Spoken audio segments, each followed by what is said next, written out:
The transformative coaching leadership development curriculum was designed to help participants enhance their social maturation and ultimately gain the positive lifestyles and accompanying opportunities such attitudes bring.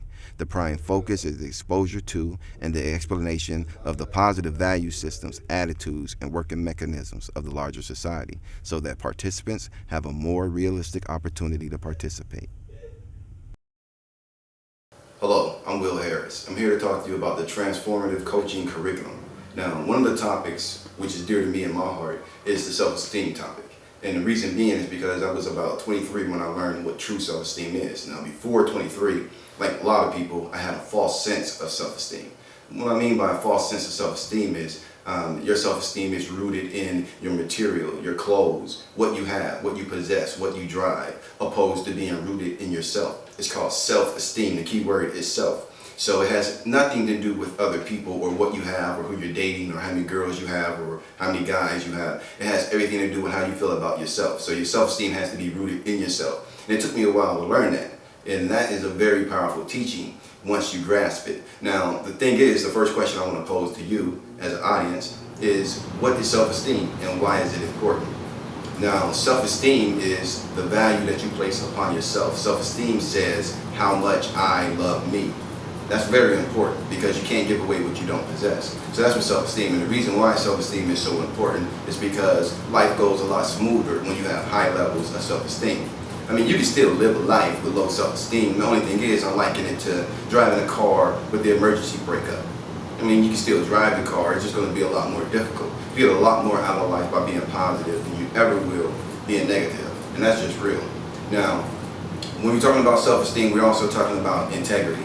And integrity is more or less the glue that holds your self-esteem in. I mean, integrity is the value we place upon ourselves. Now, when it says the value we place upon ourselves, what we're actually saying is we're demanding more from ourselves than anyone else could.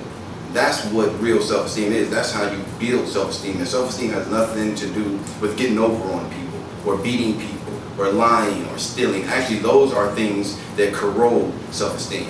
It's almost like a cancer when you participate in those particular things. So if you want self-esteem, if your goal is to build self-esteem, one of the things is integrity, the value that you place upon yourself, which means you have to be your number one fan.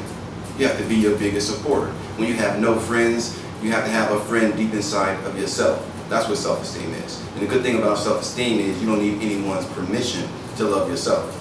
You can just make a decision right now and today and say that I'm going to actually love myself. Now, what are we saying when we say we love ourselves? When you say you love yourself, certain things you don't do to yourself and certain things you don't say to yourself, which leads us into self-talk. I'll get to that later. But the next thing I want to talk about is a paradigm. And I know some of you probably have heard what a paradigm is. Some of you might not know and some of you do know. So what I'm going to do is just clarify that definition. And I really do believe in giving definitions when I give my talks. Because when you can define something, you can better identify it. So what we're talking about is a paradigm. And basically what a paradigm is the way we view the world, the way you view the world, the way I view the world. And all of us view the world through how we were raised, what we were exposed to, the people we were exposed to, the situations we were exposed to, the things we learned, television, all kinds of things from the moment we were born creates this picture, this tapestry of life. And this is how we view the world because of how we were raised. And that's our paradigm. So everyone was raised differently. So everyone has a different way of looking at things. Now we might see certain things similar, but no one is the same all the way through. Actually, they have the technology to clone you. I mean, they actually have the technology. It's been outlawed by the United States. I believe Bill Clinton was the first president to the president to outlaw cloning, human cloning, but they do have the technology. So they do have the technology to take your DNA and create an identical person of you. The only thing is, in order for that person to be totally like you, to have your mind and the way you think, that person would have to go through every situation you ever went through in your life. They would have to relive it. And not only would they have to relive it, they would have to see it the way you saw it in order to have your paradigm. So even though they can duplicate or copy your body, they can never duplicate or copy you. You're going to always be a permanent individual, even if they cloned you. So that's very powerful when you can understand what a paradigm is and how it fits into the world. You can better understand the world. You can actually understand people better and not take things so personal. So understand that you have your own personal paradigm. Now, we're still talking about self-esteem, but we have to understand paradigm, because I'm going to lead you right into something else that's just as important, which is called a paradigm shift. Now, a paradigm shift is when you change your view of the world. I mean, it's like you get new information, and new information changes what you thought. It flies in the face of the old material that you had, that you used to follow, that you used to prescribe to, and now you have new information. I'll give you a good example. Malcolm X, because of his paradigm, how he was raised, you know, he lost his father. His father was killed by Ku Klux Klan members. His father was a follower of Marcus Garvey. His father was a preacher. His father was into black nationalism and black power, just as Marcus Garvey was. And his father was preaching, and some of the whites in the community heard about it. And one late night, he was found almost cut in half by a train, and he was killed and bludgeoned. And so that's part of his growing up as a kid. Not just that, after his father passed away, his mother went insane. So welfare came in and split up his entire family. Sent him here, sent his sisters there, his brothers there, split up the entire family. So what Malcolm finally got a job and did a little bit of traveling, went to New York and some other places, and started seeing the world.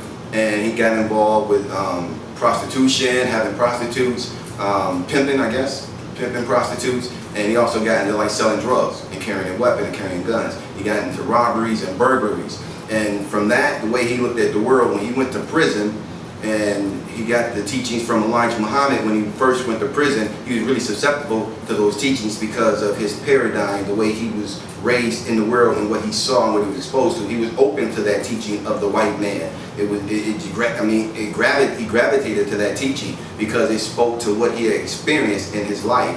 Now, he had a paradigm shift when he broke with the Nation of Islam after he went to Mecca. And he sat around actually white people who were actually Muslims, traditional Muslims, Orthodox Muslims. And they were teaching and talking about some of the same things he believed. And then he also learned that some of the things he was believing in were incorrect. So he had a paradigm shift. He had new information that changed the way he looked at the world. So he had to change the way he felt about white people. He had to change the way he felt about race relations and a whole lot of other things. The best way to describe paradigm shifts is you need them. To build self-esteem, you need a paradigm shift. You don't know what you don't know. None of us know what we don't know. That's the reason why it's the unknown. The thing is, when you have a paradigm shift, you had a eureka moment. You just learned something. You just changed something. You were doing it this way. You had an innovation. That's what a paradigm shift is. Never be afraid of a paradigm shift. Do not live your life rigid. And don't become an unflexible individual. You want to always learn and grow and never be the type of person who feels as though you already know everything, because you already set yourself up for failure. Because if you already know everything, you're not set up to learn. So also, as we talk about the paradigm shift, we want to talk about self-talk. Now, self-talk is the key to self-esteem. This, if you hear anything else about this self-esteem presentation, self-talk is probably one of the most important parts of it. It is the key. And what self-talk is words we say to ourselves. It's not what other people say to us that tears us down. It's what we say to ourselves after they walk away and they're done talking. I mean, it's more powerful what you say to yourself. Self-talk. Listen, let's put it like this. Let's be honest. I mean, we spend more time with ourselves than we spend with anyone else in the world. You talk to yourself. We all do. Whether you talk to yourself in your head or whether you talk to yourself out loud, you talk to yourself. And you got negative self-talk, and you have positive self-talk. What you want to do is build positive self-talk. And you want to, when you catch yourself being negative, I'm going to tell you what negative self-talk sounds like.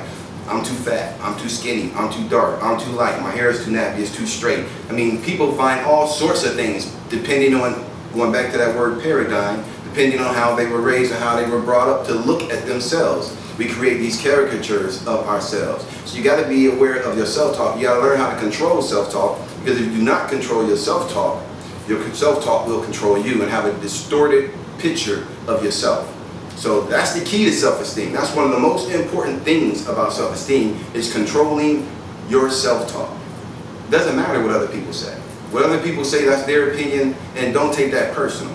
You know, most people are reflecting how they feel about themselves anyway. The thing is, what's most important to you building self-esteem is how you describe yourself and how you talk to yourself. Be aware of it. And also, we want to talk about positive self words that we say to ourselves, and also our intuition. And our intuition is that inner voice. It's like a felt sense. It's that voice in our head, and we need to learn to trust it.